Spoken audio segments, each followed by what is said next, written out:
I think maybe even worth just taking a breath and going, wow, a couple months ago we'd all been grateful to even do this together. So I'd like to pray, and then we're going to just jump into one thought for a few minutes. God, just recognize that this is a year of crazy uncertainty with lots of adaptability required, and maybe just take a second to reflect that you are faithful to lead even when that road is unclear. We love you, God. Amen. So the tricky thing about the Christmas story, and of course many of you will know this, is that like we already know what we're going to do, right? And there's this story that we're going to tell and somehow try to find greater meaning and impact from. And I think this year that's actually particularly easy, or maybe clear. There's a certain aspect of the Christmas story that for me has kind of risen to the surface that I think is worth our consideration, and it's real simple. It's that like the key figures in the story, especially Mary and Joseph, they were so darn confused, bewildered, some interpretations say. Like the future was so unclear, so unprecedented. Like what to do next and what would come next was just completely unknown. And obviously it goes without saying, like that is in many ways 2020. And I'm going to push back on any notion that says that we should just fall into the like good riddance 2020. I don't want to trivialize the grief of it all, but what I want to do this morning is ask this question: what if part of what the Christmas story does is challenges us to think about the fact that confusion actually has value? And whether you're thinking from an angle of art, or you're thinking from an angle of science, or just your own personal growth throughout your life, probably the greatest breakthroughs, the greatest discoveries, the moments that best define you for the better came after this time of intense confusion. And I wonder if part of what makes this year unique, I know it's the case for me, and it probably speaks to the lack of suffering in my life up until this point, is what's unique then is that this confusion just persists. It's like a fog that doesn't lift. And most of the confusion I've dealt with before this, and maybe you're the same, like it was a fog that lifted with a good night's sleep, or with a good procedure or surgery, or a good friendship interaction, or a good moment with God in the text. But this is one that, despite all those things, just continues to linger. You know, I think about those of you that are students, and there's this game that we play where we're kind of, if we're not careful, comparing who has it the worst. And man, if I was playing that game, I think I feel worst for those of you who are students, whether you're middle school or high school or college students. I mean, it's probably projection on some level, but I just can't imagine being a student in this season. Or for those of you who are like new graduates, can you imagine trying to start a career right now? I think I just walked with someone towards the end of last week who is in their 20s and new to town and single, and just the reality of like, how do you begin to meet and interact and find life and find meaning with other people? Small business owners, I think Amy presented that very well. I can't think of a more difficult time if you've made your living in a small business sector, but really it doesn't matter the size of the business. There's just none of the rules apply. Think about people who are marginalized or under-resourced, and I can only begin to comprehend that you know, some of the luxuries that we have to stay safe are very difficult to come by for some people. The elderly, I mean, can you imagine being in a nursing home for the last 10 months? Parenting, I mean, there was really no clear path before, but it's even more foggy. I mean, we could just go on and on and on. My goal would be that this season we find some confidence in the confusion by just looking at Mary. And so what I want to do is I want to read the Mary story. It's classically called the Annunciation. It's that moment where the angel Gabriel showed up in her room, and my opinion is that Mary was 12 or 13 years old. And so you imagine this very simple, very pure, very just kind of getting started kind of person, and there's this huge interruption. And if you're familiar with the story, good on you, and if you're not, there's all these nuances we could stop and look at, and we're not going to do that. I think this is a reminder that the text is written for us, but not to us. And so what I want to ask you to do is just filter for confusion. And watch that, to me, there's a narrative arc that's actually really simple. There's a God who sends a messenger who sees the future clearly, and there's a human with feet on the planet, so to speak, who is utterly confused, not just by life, but what God is doing. So here we go. In the 6th month, the angel Gabriel was sent by God to a town in Galilee called Nazareth, to a virgin engaged to a man whose name was Joseph, of the house of David. The virgin's name was Mary. And he came to her and he said, "Greetings, favored one, the Lord is with you." But she was much perplexed by his words and pondered what sort of greeting this might be. The angel said to her, "Do not be afraid, Mary, for you found favor with God. And now you'll conceive in your womb, and you'll bear a son, and you'll name him Jesus. He'll be great and will be called the Son of the Most High, and the Lord God will give to him the throne of his ancestor David. He will reign over the house of Jacob forever, and of his kingdom there will be no end." Mary said to the angel, "How can this be, since I'm a virgin?" The angel said to her, "The Holy Spirit will come upon you, and the power of the Most High will overshadow you. Therefore, the child to be born will be holy. He'll be called the Son of God. And now your relative Elizabeth, in her old age, has also conceived a son, and this is the 6th month for her who is said to be barren. For nothing will be impossible with God." And then if you're with us in the last series, okay if you weren't, but watch this line. Then Mary said, "Here I am, the servant of the Lord. Let it be with me according to your word." Then the angel departed from her. See, I think part of what makes Mary so accessible and encouraging in this season is before she could really consider what it would mean to her engagement to Joseph, before she could give full thought to how this was going to impact her extended family and even neighborhood relationships. Obviously, she lived in a very religiously conservative community. How was that going to be impacted? Before she could really slow down and begin to try to comprehend how being a mom would change the course and trajectory of her life, and before she could dream about what kind of person this son would be, she's just confused, just perplexed. Eugene Peterson in The Message says she was thoroughly shaken. Like, what the heck? There's an artist in the late 1800s who paid a visit to what we would know as Israel today, did some extensive kind of learning and studying there, returned to Europe, and painted this picture. It's just simply called the Annunciation. And difficult as it is to see, I know, I love the honesty with which it captures her experience. What? How could this be? And yet I think this is where we go like, wait a minute, Mary's story has something for us, because here would be the easy part, I think. The easy part would be to say she worked through her confusion, and somewhere around the bump and the birth, she got it. But of course we know that's not the story. Like, Mary lived in this state of suspended confusion for at least the next 30-some years.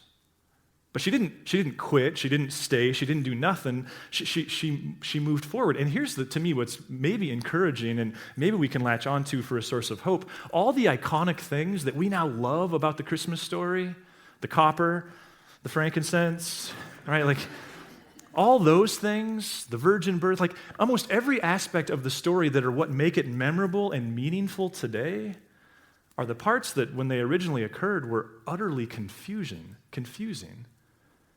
You know, we pay a lot of attention today to this idea of PTSD, and we should. It's debilitating. But there's this reminder, and we're going to do a series in February called The Power of Bad, in which the research would say 20% of the time a confusing or an experience that creates incredible suffering, 20% of the time that creates this incredibly difficult things that we have to work through, what we call PTSD. 80% of the time, it does what researchers called post-traumatic growth. So there's a way of saying confusion is bad, and we don't want to trivialize people's suffering, but maybe Mary can remind us that sometimes it's breakthrough. It's spiritually advantageous that as people of faith, what we're so prone to want is clarity and certainty. And especially with our Western minds, we're easily convinced that that's what the Bible, that's what God, and that's what Jesus gives us is clarity and certainty. And then COVID comes along and goes, not Mary. I mean, think of her story after this. God is with you, but now you're going to run for your life to Egypt. And God is with you, but that birth has somehow led to the death of all these other children's deaths. And God is with you, but suddenly your son is going to school being called a momser, like a kid whose mom was sexually immoral. And then even at 12, she takes Jesus to the temple, and there's these experiences. And if you follow the narrative of Mary through the ark, there's this refrain that happens really through all the gospel writers where it says, more or less it says, Mary was confused, but she just stored it in her heart. She just stored it in her heart. Jesus finally got started in his public ministry, and she thought like some Sauvignon Blanc was a good idea, and he took exception with that. She was confused by that. There's moments in his ministry where she's convinced he's losing his mind, and she confronts him, and he has the audacity to say things like, "My family are those who follow me." I mean, imagine hearing that from your own child. And then even at the cross, there's this iconic moment.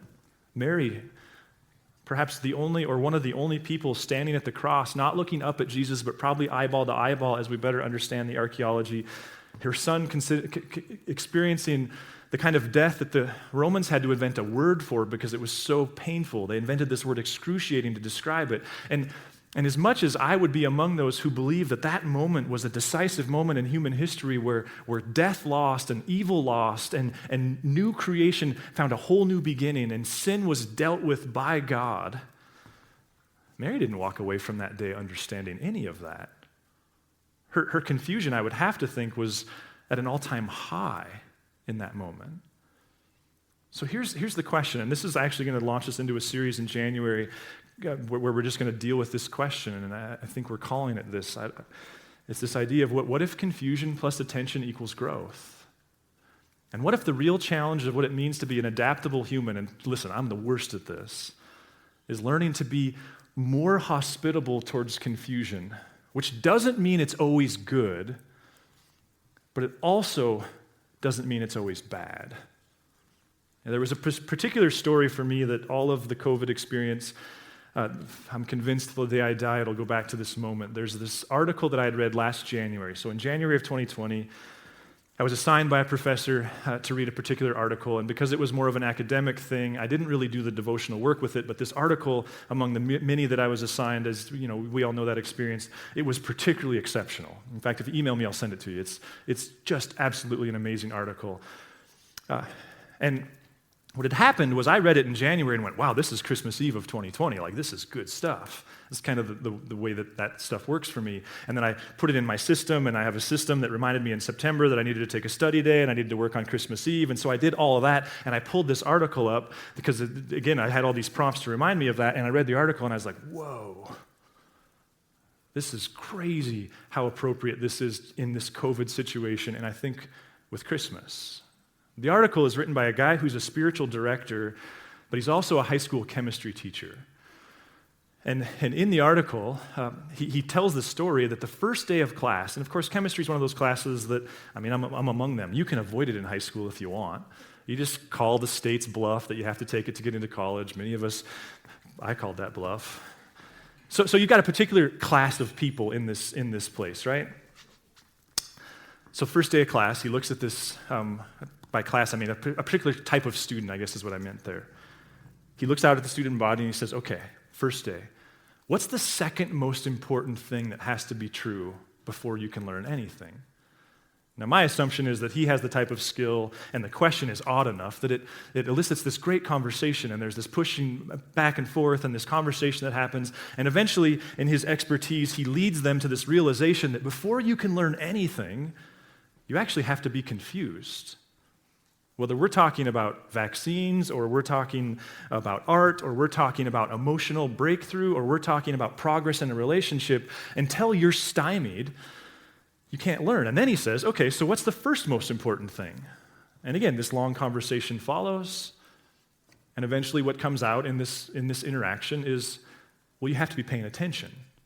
Like, to be confused but not aware of it is typically a really bad thing. In fact, many of us can look back over our life, and those moments when we were most confused but not aware that we were confused is often when we created the most mayhem. So it's not a good thing by default, but when you combine the reality that you know you're confused with the fact that you're working on the problem now, and he argues, and frankly, I'm indebted to him, he's the one that looks to the Mary story to say, wait a minute, doesn't Christmas remind us that confusion's not all bad?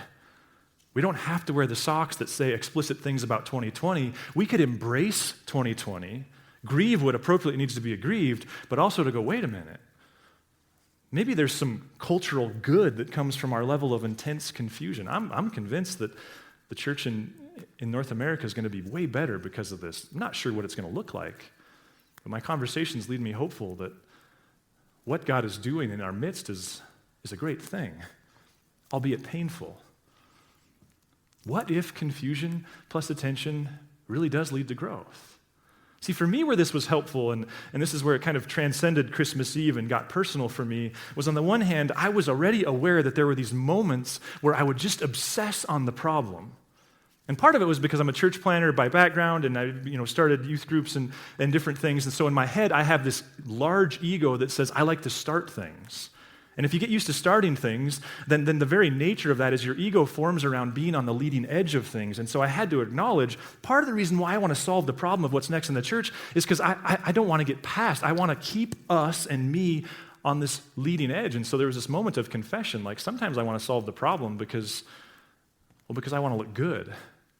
But all the same, there was this, I think, permission to go, you can give dignity at times to your confusion, because the fact that you're aware that you're confused and that we're trying to solve the problem, to me would say, that means you've got this formula in place. You're paying attention and you're confused, and that's a great thing. And here's where I think the January series comes in, and here's where I think the life of Mary comes in, but that's not the whole story. I think what makes the Jesus story, the God story, the surrendered life story, the Jesus is Lord, not me story so unique is there's also this third leg that says, and sometimes you just surrender. Doesn't mean you don't get to work on the problem. It just means sometimes now's not the moment to work on the problem. Sometimes you just take a deep breath and go, I have no idea what my business is going to look like in 2 years. I have no idea how and if I'm ever going to meet a mate. I have no idea if you fill in the blank.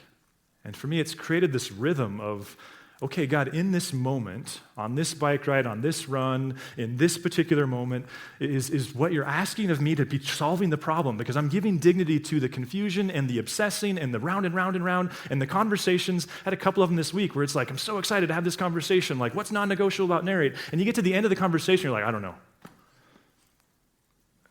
But you give dignity to the reality that you're confused, which means you're paying attention. And I think this is where the Jesus worldview meets us, and you all get to pay our fee, and we all get to pay our fee and make our choice. And you recognize that there's some space where you just go, I don't know, Lord, it's your gig. And that's not a reflection of my lack of engagement. It's not a reflection of my, I hope, entitlement, but just a like, I don't know. It's the reminder that the Jesus story is bookended, frankly, by confused people. Let's just look real quickly at how, especially in Luke, and I think it's fascinating that from a narrative perspective, Luke seems to frame his whole gospel account, which remember, his is the like researched, hey, I'm going to go, I didn't actually meet Jesus, but I'm going to go interact with people who did and tell this story. And for some reason, he seems to go to great pains to demonstrate that the people at the beginning of the story were confused, as were the people at the end. Chapter 24, the last of Luke. But on the first day of the week, at early dawn, they came to the tomb. Taking the spices that they had prepared, they found the stone rolled away from the tomb. Remember, nobody was standing outside going, 10, 9, 8, 7. Nobody saw this coming. But when they went in, they did not find the body. Here we go. While they were perplexed about this, suddenly 2 men in dazzling clothes stood beside them. The women were terrified and bowed their faces to the ground, but the men said to them, why do you look for the living among the dead? He's not here, but is risen. Remember how he told you while he was still in Galilee that the Son of Man must be handed over to sinners and be crucified and on the third day rise again. Now, to whatever extent you believe that was one of the most decisive moments in human history, I wonder if it's healthy to acknowledge they were clueless, confused.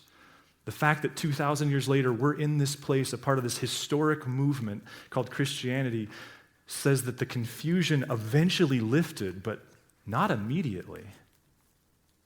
Wendell Berry, this great poet, he says it this way in a poem called The Real Work. He says this, it may be that when we no longer know what to do, we have come to our real work. And that when we no longer know which way to go, we have come to our real journey. The mind that is not baffled is not employed. The impeded stream is the one that sings. What if this Christmas, can you imagine for you, if you just identified one particular area or multiple and gave yourself permission to kind of ride this tricycle of confusion and attention and surrender? and somehow understood that the God life, the Jesus life, it rarely gives us the luxury of certainty and clarity and black and white and zeros and ones,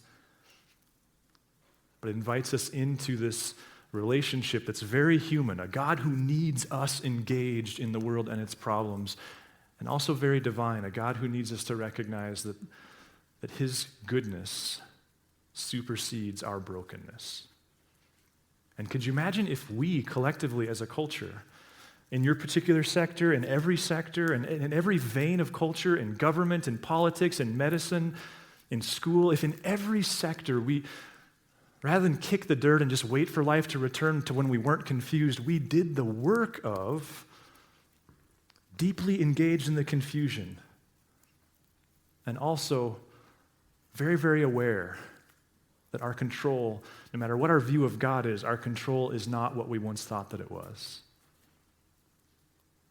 I'd like to pray for you. God, thank you for people who are doing the work of trying to be self-aware and you-aware. And God, the power of bad isn't, I think, more powerful than what's happening culturally around us right now, in that it's just so easy to frankly kick the dirt and cuss the year. And God, we don't want to trivialize the pain of this year, especially around the loss of life and suffering, and yet, God, to recognize that maybe it's when we reach a point of confusion when real growth can happen individually, within our families, also within our culture and our nation and our world and all 8 billion of us. We love you, God. Amen.